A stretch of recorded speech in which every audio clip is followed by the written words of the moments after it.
มากครับก็ตอก็แตนกักก็ตอก็เตียนเราอะมันอยู่ในห้างนี่มันอยู่ในห้างเรื่องอ่างไข่นกขึ้นเบื้องไม้อีกก็น่ะนกขึ้นเบื้องไม้อีกนะเอาเอาที่ไรพูดครับ เบิ่ง ก็ ครับ ตอ เบิ่งก็แตนครับเรื่อง กัก ไข่ ก็ตอก็เตียนเราอะเรื่อง เอ๊ ไข่ก็ ะ ตั ที่ ว เตียนแดนอยู่ตัวไข่มันด้วยครับผมก็ซื้อเรากิน เพราะ ประ ว่า จ ยังบอกผมเลี้ยง มัน ว่าหางกับเมียน นี่ได้กินดีเพิ่น มัน กิน แท้ๆเลย วันมากที่เล่นมือ เนี่ย ขายจังไดอาทีละ20 บาทกับ3ขีด50 บาทโลละ150 บาท เอาเดี๋ยวรอเองแล้วว่าเอาอ่าแม่งกี่ดี จับมือแรกนี่นะครับ ภาคลายแตกเยอะอยู่ ใช่จังเลยกินได้ 3 ขีด 5 ขีด ขีดละเศร้า3 ขีด 50อ้าว เพราะมันก็บ่นักปานใดน่ะ มันก็บ่นักแหละมันของเราแท้ เงียนแล้ว ๆเคยซื้อไปกินประจำอยู่มันรักการเป็นจังมันนั่นน่ะเห็นบ่บักอือน่ะมันกินบักอือมันเอาขีดละ20 บาทแล้วว่ะ3 ขีด 50อันนี้มันตีเดียวกับเดียว70 บาท ที่ครึ่งกับครึ่งกิโลครับ เห็นบ่ บ่แห้งไข่เนี่ย เลี้ยงเองขายเองบ่ยากแล้วว่ะเกิน ไข่เองเลยอ่ะ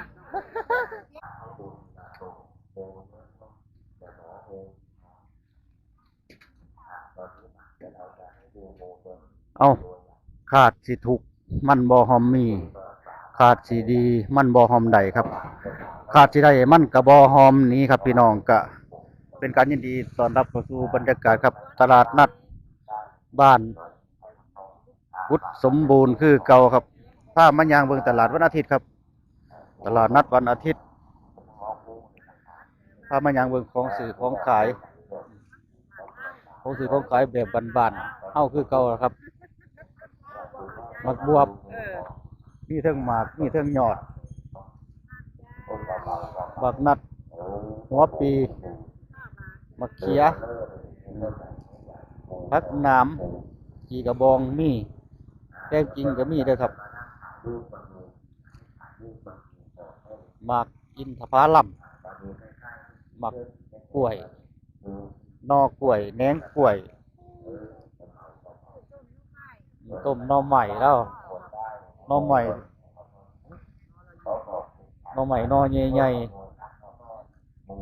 หน่อใหม่นั่นคือเป็นคนหน่อใหม่ไผ่ลาย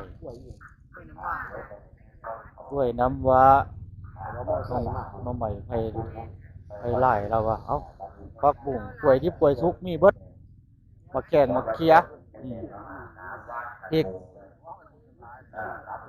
ผักย่างอ่างเนี่ยมีหลากมีหลายขบังข้างนี้เป็นหมักเป็นจี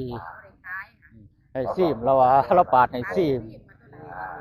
ซีมได้ครับซีมได้ซุ่มเปิดซีมเพิ่นว่าซุ่มปิดขายซีมเบิ่งซีมตัวแล้ว ซีมเบิ่งเถอะมันแซ่บซ้ำนี่ล่ะติ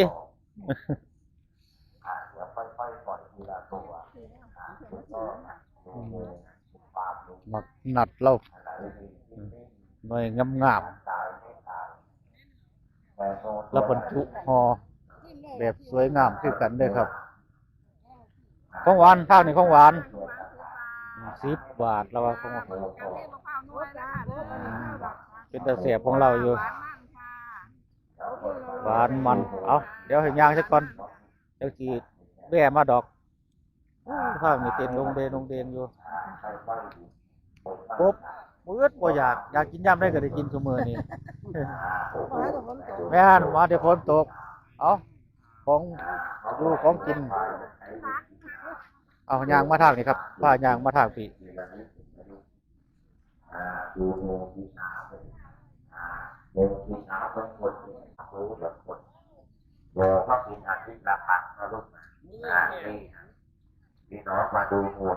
เอาทางนี้เป็นปีงเป็นอย่างด้วยครับ ปิ้งย่างปิ้งไก่ปิ้งใหม่ๆสดๆปิ้งงามๆปิ้งแซ่บๆเอาจักมันปิ้งแนวอะไรล่ะปิ้งคักปิ้งแน่เอามีขนมนมเนย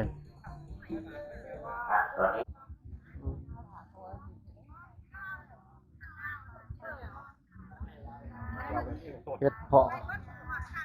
ะแบบหลายเยอะแยะจนพูนจินพีนเฮ็ดเพาะหรอ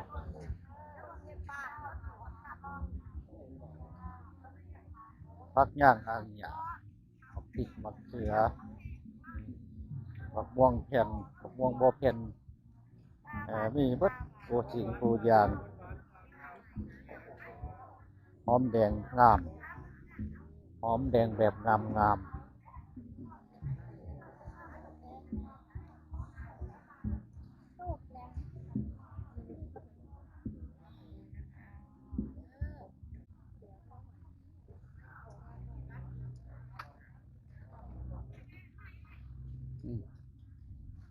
ทางนี้ลุ่มป่าปลาดุกใส่กำลังกินใส่กำลังพ่อกินบ่หน่อยบ่ใหญ่ใส่ซ้ำปลาดุกบ้านเฮานี่ครับเป็นปลาดุกเหลี่ยงเอ้าคันถ้าตัวใหญ่หลายโพแซ่บเพิ่นว่าแล้วแต่ผู้ใดมักแล้วแต่ผู้มักหน่อยมักใหญ่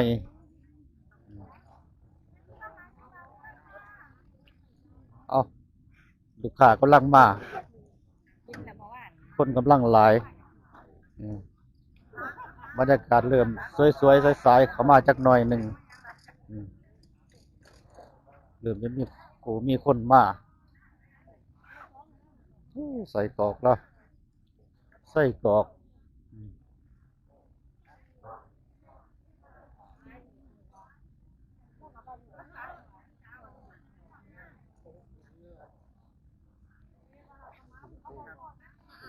ไข่นกกระทามีทั้งไข่มีทั้งตัวมีทั้งไข่มีทั้งตัวบักบัวเปลี่ยม3 ตัว100แล้ววะ3 ตัว100เอาไปออมเอาไปซับ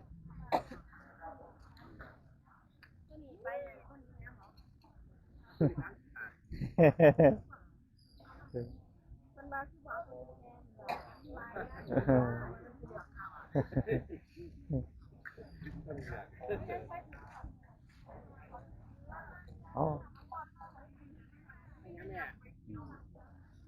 มียายแล้วก็รอหาแนวกินคือกันนะรอหาแนวกินเจ้าบาทไข่มันให้30 บาทครับ30 บาทครับไข่ดิบโอ้พอดอกด้านได้กินด้านได้กินเป็นพวกขนมอ้าวเห็ดเพาะบืดบ่อยากบ่ได้อยากมาหาซื้อกินอย่าไปหาหัวมันตามสิได้บักฮุ่งบ่ได้มักตำปลาดงปลาแดกปลาหล่าปูปลาหน้าน้ำมีครับปลาใหม่ๆมีทั้งไข่ปลาขี่ปลาสมปลาสมเป็นแล้วบ่เป็นมีเบิดโอ้ครับทางนี้ผลไม้ใหม่เป็นหมักทุเรียนหมักเงาะสินค้าขายดีนะครับ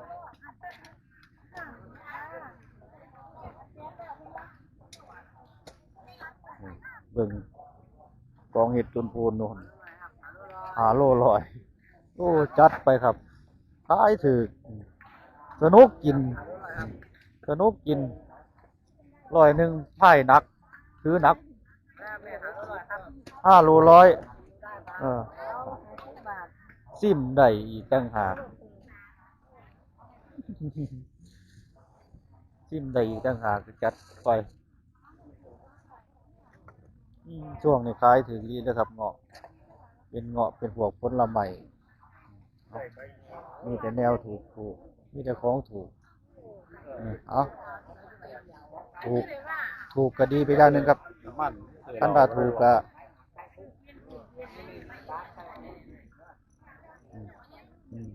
แมงกีดีดเราหลายหลายแล้วประธานนี่เชื่อนี่หลายกองเฮ็ดจุนๆเลยครับสวัสดีครับโอ้ยออกแบบหลายเนาะ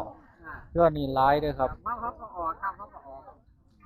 เอามา แม่ง ครับ กีดีดครับ ใหม่ๆ สดๆใหม่ ๆท้องแดงครับท้องแดงท้องแดงท้องแดงบ่ใครบ่ขายครับ ๆ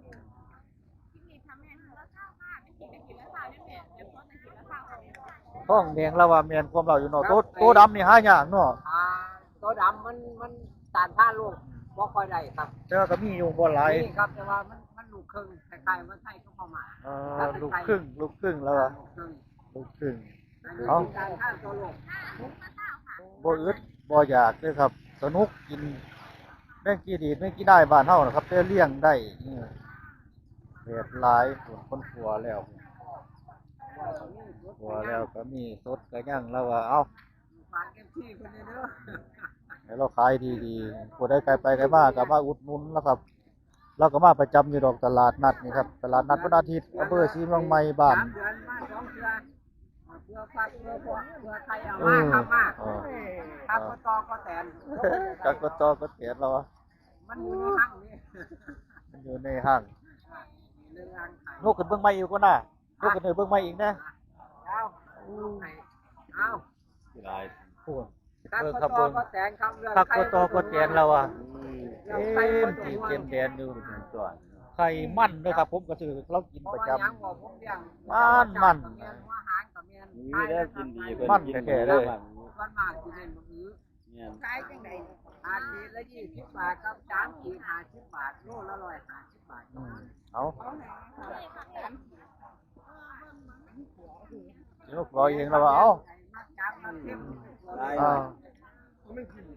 ครับ แม่งกี่ดี จับมือแรกนี่นะครับ ภาคหลาย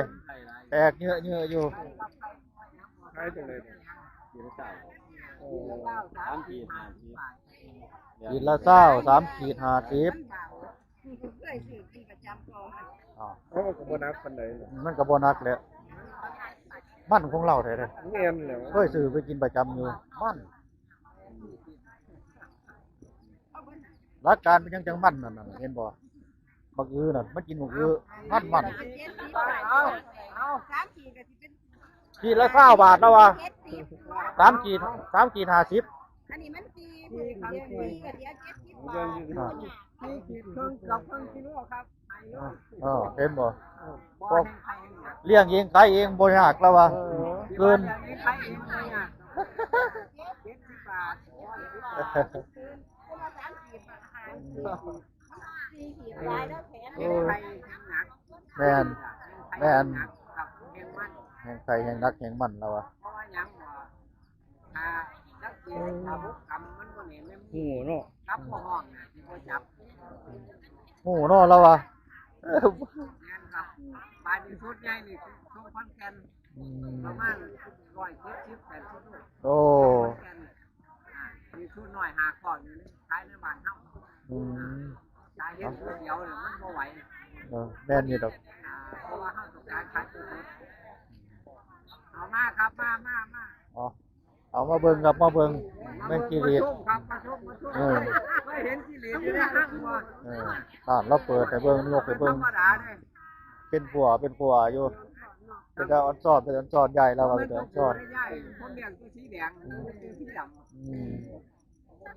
มีแต่ตัวเมย์อ้อยต่อยแล้วว่ะ ตัวผู้ตัวผู้น้อยแล้วว่ะเอ้าตัวผู้น้อยส่วนมากมีแต่ตัวเมย์อ่อนตอนแล้วว่ะเอา